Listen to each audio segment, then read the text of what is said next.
बिस्मिल्लाहिर्रहमानिर्रहीम। अस्सलाम वालेकुम नादरीन, आप यूट्यूब चैनल देख रहे हैं। मैं इमरान खान।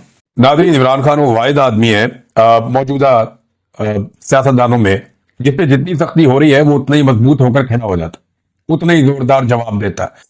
और ये जवाब इमरान खान साहब जो है पाकिस्तान की मिलिट्री एस्टेब्लिशमेंट को देते हैं। अब जो इमरान साहब का जो रिसेंट एक ट्वीट है उसको अगर आप पढ़े तो आपको आइडिया हो जाएगा कि ये तो ऐलान जंग है। ये तो इमरान खान साहब वो बातें कर रहे हैं जो नॉर्मली सियासतदान करने के बारे में सोचते भी नहीं है।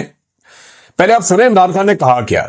ये बहुत इंपॉर्टेंट है, इससे आपको आइडिया हो जाएगा कि इमरान खान के साथ हो क्या रहा है और इमरान खान साहब का अपना मुल्क क्या है। ये जितने लोग कहते हैं ना डील शील ये वो, हाँ ये जरूर है कि इमरान खान ये एस्टेब्लिशमेंट के साथ चाहते हैं कि बैठो बात करो निकलो इसमें से, और ये जो आपका गंदा किरदार है इसको बंद करो। फिलहाल ये नजर आ रहा है, लेकिन इमरान खान साहब किसी से भी डील नहीं कर रहे फौज के साथ। डील करने वाला आदमी ऐसी जुबान इस्तेमाल नहीं करता। ये जो लोग कहते हैं ना कि फौज की इमरान खान साहब दोबारा जाके गोद में बैठना चाहते हैं, या जो लोग इस तरह की बातें करते हैं कि जनाब इमरान खान साहब ये चाहते हैं कि फौज उन्हें दोबारा से इक्तदार के अंदर ले आए और उन्हें वही बड़ी सहूलत मिल जाए जैसी उनको माजी में थी, तो ये नहीं है, ये बात ही नहीं है। उसकी वजह ये स्टेटमेंट है। इस तरह की स्टेटमेंट देने वाला आदमी कभी भी दोबारा, ऐसा नहीं है कि वो फौज से सहूलतकारी चाह रहा हो।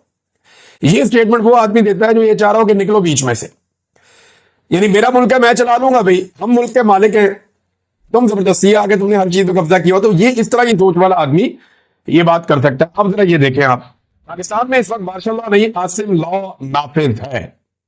ये डील करने वाला बंदा ये बात करता है। इमरान खान साहब के अपने ट्विटर हैंडल से ये लिखा गया है, मुल्क में आसिम मुनीर का कानून चल रहा है और आईएसआई उसे तहफ़्फ़ुज़ दे रही है। जो चीज आसिम मुनीर को ताकत देती है वो इस मुल्क का कानून बन जाता है। आसिम मुनीर अपनी ताकत के लिए मुल्क की हर चीज की कुर्बानी देगा। ये आर्मी चीफ फौज की बदनामी करवा रहा है जैसा कि याया खान ने किया था। कैटेगोरिकली इमरान खान साहब ने कह दिया कि जो मौजूदा पाकिस्तान का field marshal army chief Asim Munir साहब हैं, इमरान खान साहब ने क्लियर कर दिया कि ये एग्जैक्टली याया खान ने जैसे फौज की बदनामी करवाई थी वैसे ही ये वाला आर्मी चीफ भी फौज की बदनामी करवा रहा है। इस वक्त सेनेट, कौमी असेंबली, वजीर आजम, सदर सब गैर कानूनी है। एक जाली आईनी अदालत बनाकर हमारी नशिस्तें कम की गई हैं, जो तारीख में कभी नहीं हुआ कि एक जमात की नशिस्तें किसी और को दे दी जाए। वो आईनी अदालतें जिनमें इंसाफ मिलना चाहिए था, आज वहां आसिम मुनीर ने अपने जाती नौकर बिठा रखे हैं। सिकंदर सुल्तान राजा ने तारीखी इलेक्शन फ्रॉड किया है और उसे तौसीह देकर इस धांधली को तहफ़्फ़ुज़ दिया गया। इस्लामाबाद हाई कोर्ट के जज 7 माह से मेरी अपीलें नहीं सुन रहा क्योंकि इसे भी हदायत आसिम मुनीर से मिल रही हैं। इस वक्त मुल्क में आसिम मुनीर का कानून है जैसे पाकिस्तान इसकी जाती मलकियत हो। मुल्क में अदलिया, इदारे और जमहूरियत को मुनज़्ज़म तरीके से तबाह किया गया है। मिलिट्री कोर्ट्स को कानूनी करार दिया गया और ये इकदाम दरअसल अदलिया की जानिब से खुद अपने ऊपर अदम एतमाद है।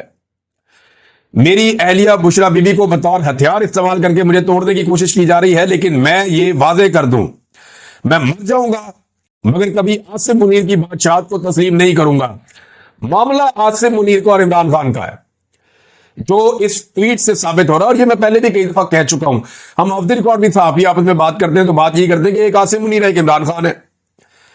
एक पाकिस्तान का सबसे बड़ा लीडर है और एक पाकिस्तान के सबसे ताकतवर होते हुए बैठा हुआ शख्स है।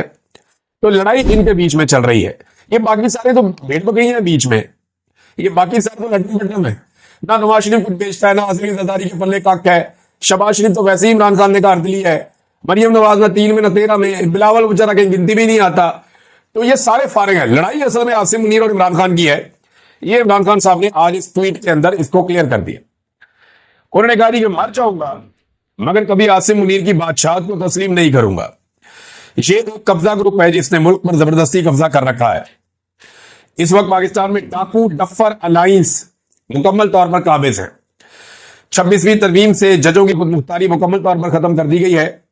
जजेस के अहकामात की कोई औकात नहीं रह गई। एक पुलिस वाला भी जज के अहकामात को हवा में उड़ा देता है। आज दौरान कार्रवाई जज साहब ने बाहर गेट पर मुंतजिर मेरी फैमिली को अंदर बुलाने का हुक्म दिया और बारहा कार्रवाई रुकवाई भी, मगर मेरी फैमिली को अंदर नहीं लाया गया। इसका मतलब है कि पुलिस एहलकार के सामने जज के अहकामात की कोई वक़्त नहीं है। हमारा इंसाफ का निजाम मुकम्मल तौर पर दफन हो चुका है। मुल्क इस वक्त तबाह होता है जब नाअहल शख्स को उस पर बिठाया जाए, कुर्सी पर बिठाया जाए, मुल्क पर बिठाया जाए। आसिम मुनीर मुल्क और मोहसिन नकवी क्रिकेट संभाल कर बैठ गया है। इनकी अहलियत क्या है? मोहसिन नकवी की वजह से आज हमारी टेस्ट टीम 9वें नंबर पर पहुंच चुकी है। जब इस तरह के नाअहल लोग बिठाए जाएंगे तो खेलों समेत हर शोबे का यही हाल होगा। ऊपर से मोहसिन नकवी साहब के बड़े बड़े स्कैंडल्स मीडिया ला रहा है जनाब, वो बता रहा है कोई कि पीसीबी में इतना पैसा उड़ा दिया, ये फलां जगह पे इतना पैसा उड़ा दिया, इनके खर्चों पे अल्ले तल्लों पे इतना पैसा लग गया, फलां फलां होटलों में जाके ठहरते रहे, वहां इतना पैसा लग गया। तो जो बंदे मिलियन बिलियन में पाकिस्तानियों को पढ़ते हैं, उन्होंने देखे पाकिस्तान का हाल क्या कर दिया। फिर वो ये कहते हैं जब नाअहल लोग ऑटो पर काबिज कर दिए जाए तो ये बहुत खतरनाक होता है कि किसी को बगैर अहलियत सिर्फ ताकत के जोर पर इदारों पर मुसल्लत कर दिया जाए। मुझ पर टॉर्चर बहुत बढ़ा दिया गया है। मुझे 22 घंटे सेल में कैद तन्हाई में रखा जाता है। तो इन्होंने एस्टेब्लिशमेंट को खुश रखना है, जूते पॉलिश करते रहेंगे, अवाम को कुछ देने की जरूरत नहीं है। दोबारा जब भी इलेक्शन होगा बड़े आराम से ये लोग जूते पॉलिश करेंगे और जाली फॉर्म 47 लेकर दोबारा से इक्तदार में आकर बैठ जाएंगे। ये करना है इन्होंने। पाकिस्तान तहरीक इंसाफ ने इस बारे में फैसला किया है और मेरे ख्याल में बड़े पैमाने पर पाकिस्तान तहरीक इंसाफ को मैदान में आना चाहिए, क्योंकि हकीकी हुक्मरान वही हैं पाकिस्तान के। अवाम ने उनको वोट डाला था और अवाम उनकी तरफ देखती है। लिहाजा तहरीक इंसाफ को बड़े पैमाने पर निकलकर लोगों की मदद के लिए सामने आना चाहिए। जितने भी टिकट होल्डर हैं पाकिस्तान तहरीक इंसाफ के, या जितने भी लोग हैं जो ओहदेदार हैं, उन सबको एक्टिवली पार्टिसिपेट करना चाहिए। ये मुल्की मसला है। अभी थोड़े दिनों के लिए बाकी सियासी एक्टिविटीज अगर छोड़ के पूरे ताकत के साथ, पूरे तरीके से सैलाब ज़दगान की मदद करें तो ये खिदमत से बड़ी सियासत और कोई होती नहीं है। इमरान खान साहब ने एक बात की है और ये बात रिपोर्ट हुई है इमरान खान साहब से जो मुलाकात की, जिन लोगों ने उन्होंने बात रिपोर्ट की। और इमरान खान साहब ने क्या कहा, जरा ये आप सुन लें। इमरान खान साहब कहते हैं कि जी इंसान के पास 3 ताकतें हैं, रूहानी, इखलाकी और जिस्मानी। सबसे कमतर ताकत जिस्मानी है। हमने रूहानी और इखलाकी ताकत के साथ खड़े रहना है। किसी के पास ख्वाह टैंक, पिस्तौल और बंदूकें हों, वो पसपा होंगे। रूहानी और इखलाकी ताकत यकीनन फतहयाब होगी। ये इमरान खान साहब का एक स्टेटमेंट है। इससे पता चलता है कि इमरान खान साहब क्या सोच रहे हैं और मामला किस तरफ जाएगा। अब एस्टेब्लिशमेंट ने इमरान खान साहब का जो केस चल रहा था तोशाखाना 2 वाला, उसे रुकवा दिया है और उसकी जो है वो मुलतवी करवा दी है समात।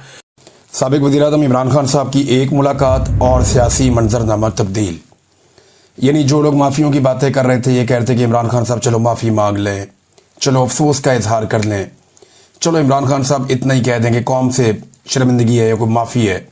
कोई कहता जी अदालत में जाके मांगे, कोई कहता जी पार्लियामेंट में आके कह दें, कोई कह रहे थे जी कि किसी और जगह पे कह दें। अगले वीलॉग में आपको बताऊंगा। अब तक के लिए इतनी अपना ख्याल रखिएगा, अपने चैनल का भी। अल्लाह हाफ़िज़।